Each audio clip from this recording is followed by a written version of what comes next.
Ce matin, dans les coulisses, vous invite dans une usine du futur. En tout cas, c'est comme ça qu'elle sera labellisée dans quelques jours. Nous sommes à Loailles, plus précisément à West Park, vous savez, sortie de l'autoroute Le Mans-Angers vers Sablé, pour découvrir cette usine, Poisson Packaging, qui éco-emballe vos idées. Ça veut dire quoi? C'est ce qu'on va découvrir maintenant avec sa présidente, en l'occurrence, Madame Sylvie Cazeneuve-Perret. Bonjour. Bienvenue. Merci de nous accueillir. J'ai évoqué l'usine de demain, et pourtant l'entreprise a déjà de nombreuses années. Elle est née en 1942, imprimerie papier, puis imprimerie d'emballage en carton, années 60, 80, début des années 90, difficultés économiques. Elle renaît de ses cendres en 1995 avec l'arrivée d'une nouvelle équipe de managers qui a su transmettre les métiers et moderniser fondamentalement l'entreprise. En 2004, vous décidez de construire cette usine étonnante, je disais notamment esthétiquement. Tout à fait. Son toit est ondulé pour absorber les bruits. Elle est vitrée pour permettre à la lumière d'entrer et améliorer ainsi les conditions de travail des collaborateurs. Et c'est pas un vain mot, conditions de travail, on le découvrira tout à l'heure avec tout ce qu'on appelle opération QSE. Bref, je suis impatient de découvrir ce qu'on va voir maintenant. C'est par là ? C'est tout à fait par là. Suivez-moi.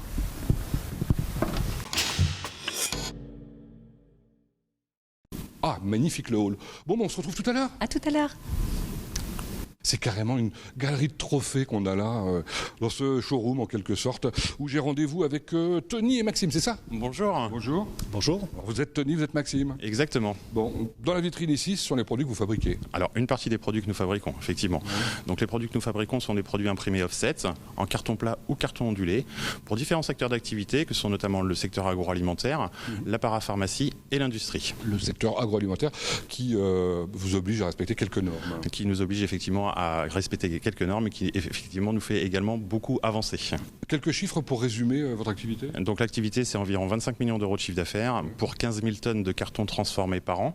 Alors 15 000 tonnes de carton transformés par an, ça représente à peu près 1 million d'étuis livrés par jour. Les dons, faut pas chômer.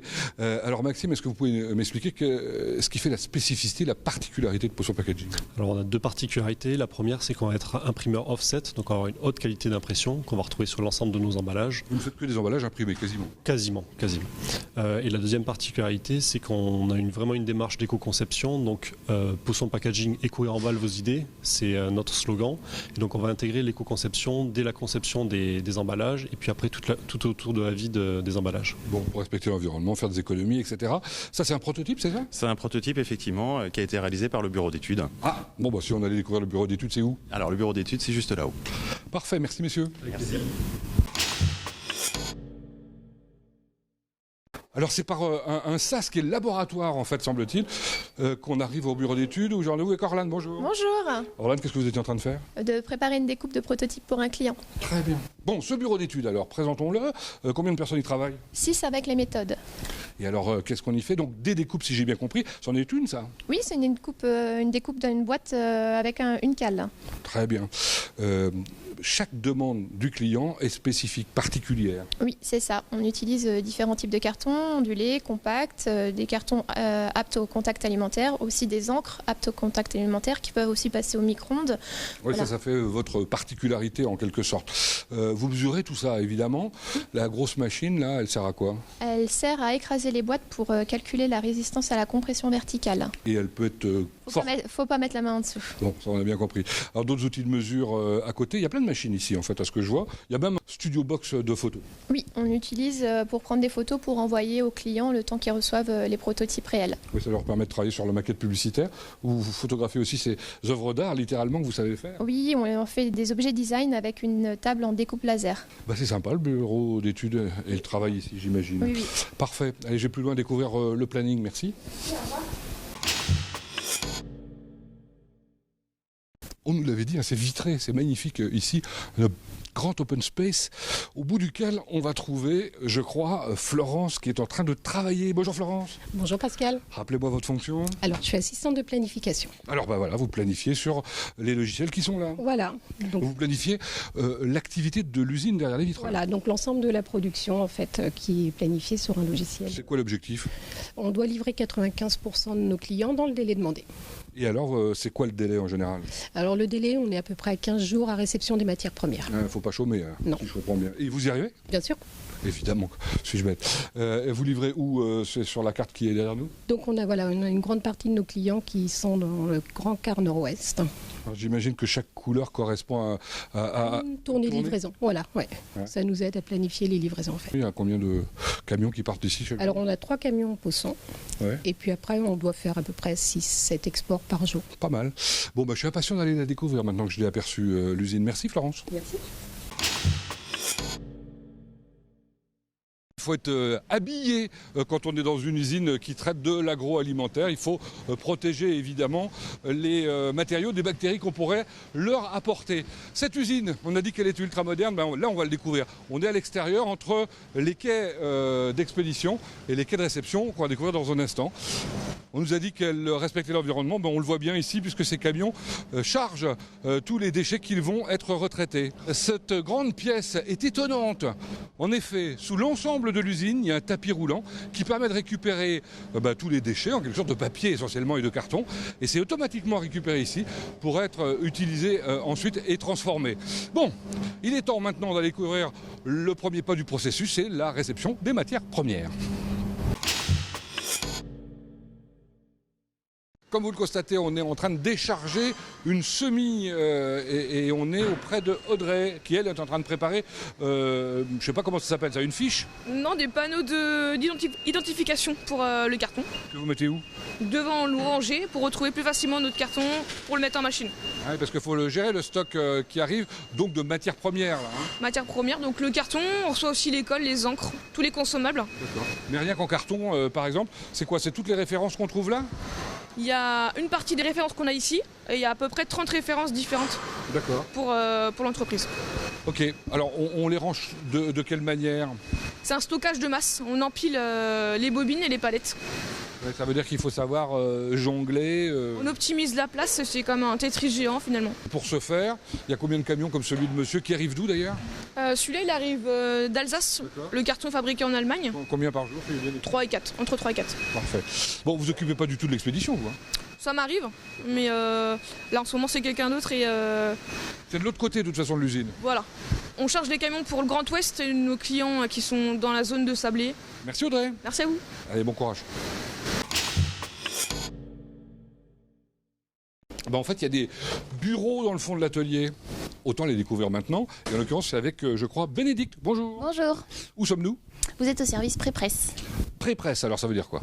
C'est la préparation des outils avant l'impression. D'accord. Vous travaillez donc sur ordinateur avec Romain, c'est ça? Oui, Romain. Romain qui bosse sur un fichier visiblement japonais.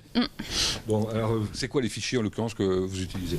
Alors nous, on utilise les fichiers du client où on vient vérifier la faisabilité, l'imprimabilité et ensuite on leur envoie un BAT à nos clients. D'accord. BAT, on rappelle que, je sais pas, moi je connaissais ça en imprimerie, bon à tirer, qu'on a tendance à signer. C'est donc en papier, comme ça d'ailleurs. Voilà, donc c'est tout à fait ça. On a encore des BAT papier où on a des patchs de couleurs qui sont imprimés par notre machine. À la lecture, on a un certificat qui est édité par notre machine et là on peut constater que notre épreuve est conforme et qu'on aura un résultat conforme en sortie offset. Moi j'ai toujours trouvé merveilleux les BAT, j'avais envie de les afficher chez moi. Bon, ça existe aussi en numérique. Hein. Oui voilà, on vient aussi en envoyer en numérique pour valider la bonne présence des éléments. Parfait, et puis après on peut graver les plaques? Oui, on va les graver sur le CTP de l'autre côté. On va découvrir ça maintenant. Merci Bénédicte. Découvrons ce qui se passe juste à côté. Quelque chose d'exceptionnel, vous allez voir, c'est Delphine, bonjour. Bonjour monsieur. C'est vous qui êtes exceptionnel évidemment, mais c'est surtout votre machine. On m'a dit que c'est la plus grande de France. Oui, c'est ça. C'est quoi? Un CTP. Ça veut dire? Computer to Plate. Computer to Plate, donc ordinateur pour aplatir? Non du tout. C'est pour graver sur des plaques offset. Ah, pour graver sur des plaques offset. Donc les plus grandes, ça veut dire quelle dimension? 1m40 par 1m15. C'est ce qu'on a là? Oui, c'est ça. Alors rappelez-nous, les plaques offset, une plaque correspond à une couleur. Oui, une plaque, une couleur. On les accroche et après c'est la superposition qui fait qu'on a notre image. Ça fait combien de temps que vous faites ça? 8 ans. D'accord. Et avant, vous étiez déjà dans l'entreprise? Oui, c'est ça. J'étais conducteur offset sur les machines qu'il y a derrière. Donc ça permet de découvrir, évoluer. C'est ça. Et travailler avec du matériel hyper sophistiqué. Voilà, c'est ça. C'est sympa. Oui, bien sûr. Bon, merci. Je vais découvrir maintenant l'atelier parce qu'on n'est toujours pas rentré vraiment dans l'atelier avec le responsable de l'atelier. Merci. Merci, au revoir. Comme vous le voyez, je donne rendez-vous à l'étage à Luc-Pierre Davy qui est le chef d'atelier du matin. Bonjour. Bonjour. Ça permet de dominer cet atelier. Vous y êtes depuis combien de temps? Ça va faire 15 ans. Ah, vous êtes arrivé avec la nouvelle usine alors? C'est ça. Mais vous êtes dû arriver bien jeune. À 17 ans, en apprentissage. Ok, sur quoi? Sur les offsets. Les offsets sont les machines d'impression. Hein. Voilà, c'est ça, c'est pour et c'est le début de l'atelier, justement, les très grosses machines qu'on a derrière nous là? Oui, c'est dans les premières étapes pour imprimer les... Des machines de grande dimension? Oui, le format 142 pour la plus grande et 106 la plus petite. Alors deuxième étape pour certains cartons, c'est le contre-collage. Oui, pour toutes les boîtes en ondulé, ça passe au contre-collage. Ok. Troisième étape, un peu plus loin dans l'atelier. La découpe. Ouais. Avec les 5 machines, 2 en grand format et 3 en petit format. Quand on parle de grand format, vous allez voir que c'est vraiment du grand format. Et enfin, plus loin, mais là on ne peut pas l'apercevoir d'ici. C'est le pliage-collage et le conditionnement, là où on prépare toutes les palettes pour l'expédition. Bon. Vous avez remarqué que cet atelier, il n'y a pas un pylône, donc ça c'est quand même pratique pour bien voir. Et puis il y a même des brumisateurs, c'est plus confortable. Oui, pour le carton c'est plus confortable, ça nous permet d'imprimer et découper correctement. Ah oui, c'est pas pour vous évidemment. Bon, je vous propose de rester avec moi pour aller à la rencontre des conducteurs? Pas de problème. Allons-y. Alors nous voici sur une de ces immenses machines offset, il s'appelle comment? C'est la KBA 142. Oui, il s'appelle comment lui? Lui il s'appelle Sylvain. Ah Sylvain, très bien. Bonjour Sylvain. Bonjour. Qu'est-ce que vous êtes en train de faire? Je corrige l'ancrage et je regarde s'il y a des défauts en même temps sur mon impression. Donc quand vous dites je corrige, c'est la machine qui est... la machine qui est, oui exactement. Ouais. Elle mesure chacune des couleurs, c'est ça? Oui, les 4 couleurs primaires, oui. D'accord. Et après, c'est automatique? Je valide, je valide, j'ai juste une validation à faire au cas où. Mais non, normalement... Bon. C'est quand même ultra moderne ce matériel là. Oui, oui, et il y a encore plus récent maintenant sur l'Eiffel. Ah bon? Oui, oui, elle fait tout automatiquement, les suivis des couleurs. Vous n'avez plus rien à faire quoi. Pratiquement, ouais. Donc c'est un bon job. Oui, très bien. Ouais. Bon, ça permet surtout d'atteindre une qualité inégalée avant quoi. Oui, oui. Ah, je sens que c'est la fin. Oui, exactement. Vous avez fait combien comme ça là aujourd'hui, vous savez ou pas? 1800, oui. Quand même. Pour le tirage. D'accord. Oui, mais j'ai eu un tirage à 3000 avant. Bah écoutez, merci et félicitations. On va plus loin? On y va.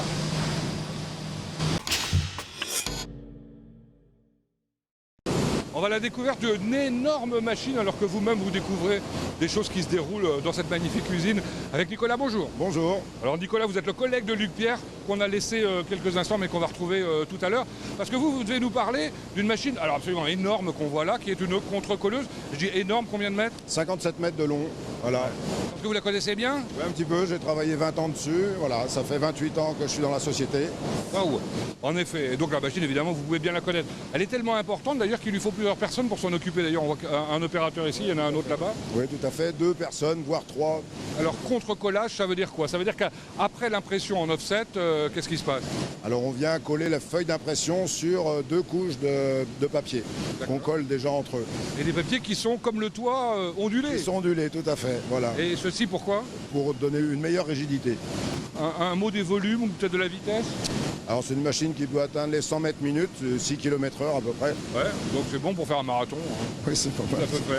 Bon, ça tourne comme la plupart des machines ici, ça peut tourner 24 h sur 24 par période? Alors oui, en 2/8 généralement et quelquefois en 3/8 quand il y a un besoin vraiment important.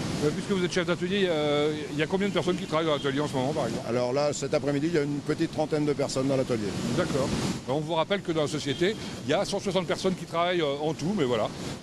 Merci et bravo. De rien. On va retrouver votre collègue Luc-Pierre. Continuation.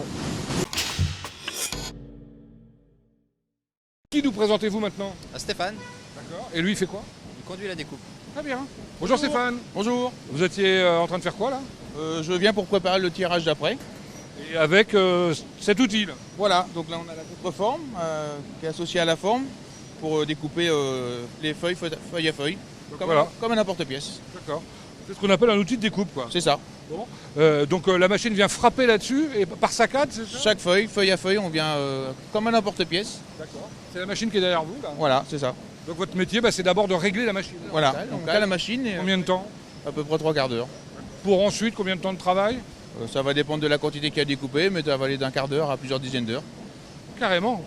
Qu'est-ce qu'on fait de l'outil une fois qu'il est terminé quoi? Une fois que le tirage est terminé, on le met dans un autre panier et il y a quelqu'un qui s'occupe de les ranger. D'accord. On le retrouve là-haut à l'étage. Voilà, c'est ça. Parfait. Merci Stéphane. De rien. Bonne journée. Alors là, vous apercevez Aurélie qui est sur une machine de pliage-collage, mais c'est Jérôme qu'on va rencontrer. Bonjour. Bonjour. Jérôme Dequins, vous avez en main ce qui vient de sortir de l'impression, là, un carton découpé. Qu'est-ce que fait la machine? Donc la machine, elle va plier, coller la boîte. Donc première chose, elle va précasser la boîte, la rouvrir, mettre de la colle sur la pâte de collage et enfin plier la boîte. Et l'aplatir. L'aplatir, voilà. D'accord. Ça va arriver au bout là-bas, et au bout là-bas, automatiquement, ça va être rangé, on va dire? Grâce au Japac, c'est automatiquement rangé dans les caisses, ouais. C'est quand même sacrément sophistiqué. Je vois un bel écran. Qu'est-ce qu'on a comme chiffre dessus? Donc on a la vitesse boîte par heure et ensuite en vert le nombre de boîtes qu'on a fait dans la journée. Plus de 260 000? Oui. C'est absolument énorme. Votre journée a commencé à quelle heure, vous? 5 heures. Là, c'est terminé bientôt. Ouais, bientôt. Oui. Bon, je vais vous souhaiter un bon repos. Je crois que je vous laisse tous les deux, Luc-Pierre. Ouais. À bientôt. À bientôt. Au revoir. Et merci pour cette super visite. Je vais voir plus loin, moi. On va regarder ce qui se passe après, évidemment, avec Sylvaine. Bonjour. Bonjour. Alors, Sylvaine, vous êtes la responsable technique de ce robot qu'on voit juste là. Alors, tout à l'heure, mais avant, qu'est-ce qui se passe après le Japac là? Alors, une fois que les étuis sont mis en caisse, on va fermer la caisse, on va la scotcher, on va l'étiqueter. Tout ça, c'est automatique. Voilà, tout automatique. Bon, et puis ensuite, alors voilà, ça arrive dans la cage, je sais pas, on appelle ça une cage. La cellule robotisée. D'accord. Les caisses arrivent une par une, elles sont prises par le robot, par le préhenseur. Et elles sont déposées sur la palette. Ok, et évidemment, le robot il sait quel poids, il sait quelle taille et il sait combien par palette il doit mettre. Voilà, exactement. On a défini avec le bureau d'études en amont quel est le plan de palettisation en fonction des différents critères et les besoins du client. Tout est défini en amont et le robot suit le programme. Il ne faut mieux pas se tromper au départ quand même. Et qu'est-ce qui se passe pour la palette pleine ensuite? La palette, une fois qu'elle est finie, elle est évacuée vers la ligne de cerclage banderolage. Et en fonction du type de palette qu'on a et du client, on va cercler, banderoler, mettre une coiffe. Et même chose, c'est reparti pour agréer des charges différents, etc. Voilà, on a beaucoup de clients différents, donc effectivement, on a des palettisations différentes. Bon, vous êtes responsable, je crois, aussi de la maintenance dans une usine aussi immense, magnifique, il faut bien le dire. D'ailleurs, combien de mètres en longueur là? 178 mètres. D'accord, donc il faut des bons mollets d'abord. Et puis ensuite, il faut savoir entretenir ce matériel, même s'il est très récent. Oui, alors on a une équipe de 4 techniciens qui travaillent en 2-8 sur l'ensemble du parc machine. Bon, ça se passe bien? Très bien. Parfait, je vais vous quitter puis vous laisser parce que je crois que vous étiez parti par là-bas. Merci pour cette visite. Quant à nous, on se retrouve dans les bureaux.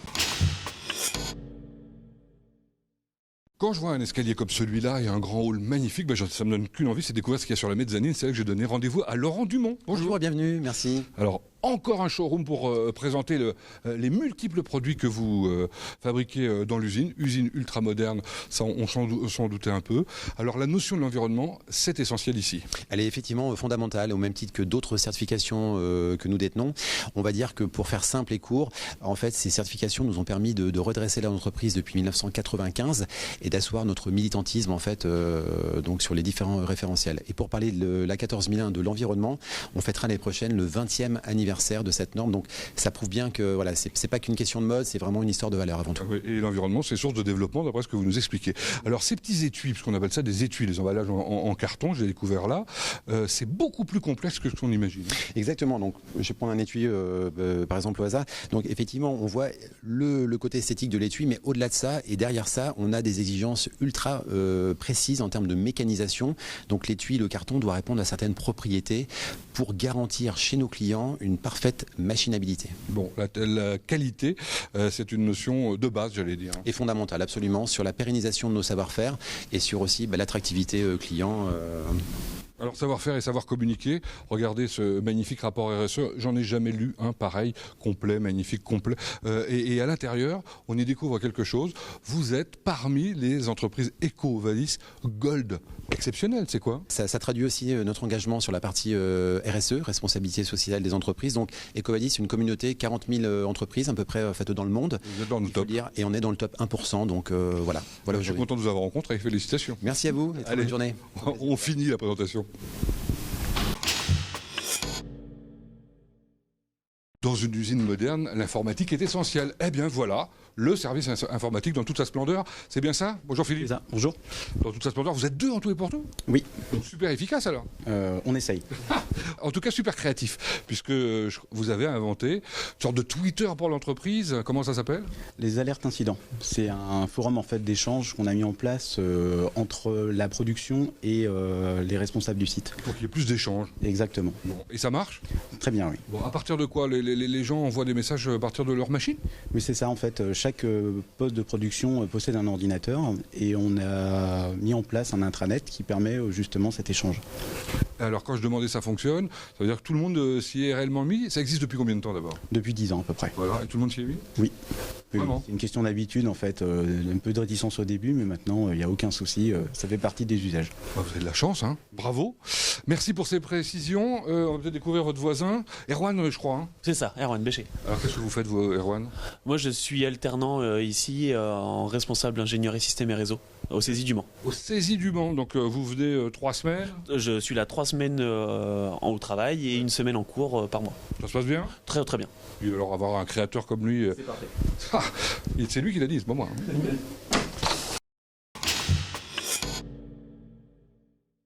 La journée se termine et l'usine se ferme? Non, pas du tout. Vous allez voir avec Cécile Boninier qui en est la directrice. Bonjour. Bonjour. Enfin, là, il y a un peu moins de monde dans les bureaux quand même à cette heure-ci. Oui, mais dans l'usine, on travaille en 3x8 plus week-end. Carrément. Les machines n'arrêtent pas. Non, c'est du continu. Alors, l'usine a cette particularité, c'est d'être très féminine, non? Oui, 35% des effectifs sont féminins. Alors que dans le métier, on a à peine le 20%. Ceci est dû entre autres au fait que vous attachez beaucoup d'importance à la lutte contre la pénibilité? Oui, on travaille avec des organismes ergonomie pour féminiser l'ensemble des postes. Et ça marche? Et ça fonctionne, oui. Bon. En termes de formation, l'originalité chez vous, c'est que, il n'y en a pas en externe, donc il faut la faire en interne pour la plupart des postes. Oui, c'est que du tutorat avec les pilotes et experts chez nous qui forment de 3 mois à 3 ans. Et puis alors, comme dans d'autres entreprises, il y a des alternants, on a découvert Erwan il y a un instant. Oui, l'apprentissage, l'alternance, donc là avec des diplômes en fin d'alternance. Vous êtes toujours ouvert? Tout le temps. Bon. En matière de recrutement, 26 l'année dernière? Oui, 7 qui sont encore à venir sur 2019 et une dizaine en plus en 2020. Des profils particuliers? Pas de profil particulier, il faut aimer l'industrie, la mécanique. Et envie de découvrir cette belle usine. Merci Cécile. Merci. Allez, on va faire la conclusion et la synthèse avec Sylvie Cazenave-Perry. Le plus difficile pour terminer l'émission, ça va être de trouver Sylvie Cazenave-Perret parce que c'est une présidente nomade. Je l'ai vue tout à l'heure dans la salle de réunion, je l'ai vue avec Laurent, ça y est, je l'ai trouvée. Elle est près du showroom, vous permettez? Oui, mais bien sûr Pascal, asseyez-vous. Merci de nous avoir accueillis. Présidente nomade, pour être plus proche de vos collaborateurs? C'est un bon système pour être libre déjà et puis aussi être au plus proche des personnes, où qu'elles soient, puisqu'on a 2 usines, 2 sites de production, l'un à Tours, l'autre ici, et que effectivement ça représente quelques allers-retours, mais très intéressant. Et puis nomade aussi parce que vous représentez la France dans le cadre d'une organisation internationale qui s'appelle l'IPG. L'IPG, International Packaging Group, qui réunit 22 entreprises internationales, dont la nôtre. La France n'était plus représentée dans cette organisation depuis près d'une dizaine d'années quand on a été sollicité. Alors le management, j'ai l'impression qu'il est un petit peu différent d'ailleurs. Vous le qualifiez de quelle manière? Alors plutôt collaboratif. C'est très difficile pour moi de prendre une décision juste seule. J'ai absolument besoin d'avoir les collaborateurs avec moi, partager les problématiques, résoudre les problèmes ensemble. Et en parité? Trouver les bonnes solutions. Et oui, la parité, c'est important tant au plan genre, hommes-femmes, mais aussi au plan des formations, autodidactes, diplômés. On n'a pas les mêmes profils et c'est ce qui fait la richesse de l'entreprise. Parlons un tout petit peu d'avenir, les investissements, parce qu'on a vu que vous en faisiez régulièrement, d'une manière relativement importante. Quels sont-ils, ceux qui sont à venir? On est un métier qui investit beaucoup. Nous, on investit particulièrement davantage ces dernières années, à la fois dans la robotisation, encore plus dans l'automation, pour que les jeunes aient envie de venir travailler, que les femmes puissent travailler sans s'abîmer. Donc ça, c'est un grand enjeu et les machines nous y aident bien. Le rapport RSE exceptionnel que vous avez fait en 2018 dit que vous êtes proactif en matière d'action sur le territoire. Alors le territoire, c'est ce qui fait la force d'une entreprise avec les produits qu'elle apporte au territoire via les salaires versés, les taxes versées, les investissements, les fournisseurs qui vivent aussi de l'entreprise. Donc tout ce tissu, ce réseau économique profite au territoire et c'est une grande fierté pour nous de l'honorer ainsi. Et ça représente 40%, c'est quand même important, effectivement, du produit que vous développez. Pour terminer, 2 mots, est-ce qu'il y a des petites choses qui se préparent là? Alors effectivement, on a quelques innovations technologiques très intéressantes et vraiment formidables pour tout le monde que je vous invite à venir découvrir l'année prochaine si vous voulez bien, Pascal. Je retiens l'invitation, mais si j'ai bien compris, on ne peut pas en dire plus aujourd'hui. Merci encore une fois. Quant à nous, on se retrouve bientôt dans une jolie entreprise ailleurs en Sarthe.